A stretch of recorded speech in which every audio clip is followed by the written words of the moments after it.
అనంతపూర్ మరి మున్సిపాలిటీ పరిధిలోని వివిధ వార్డులలో తెలంగాణ సాంస్కృతిక సారథి కళాకారుల చేత మరి సమాచార పౌర సంబంధాల శాఖ ఆధ్వర్యంలో డిజైనర్ గారి సౌజన్యంతో మరి మరి ఈ 6 కేటగిరీలో అభివృద్ధి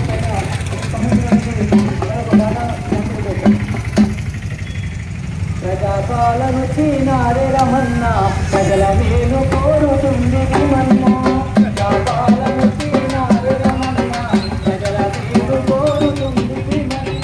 సంక్షేమ పథకాలు రమన్న ప్రజలకు అందిస్తున్నది మన్నా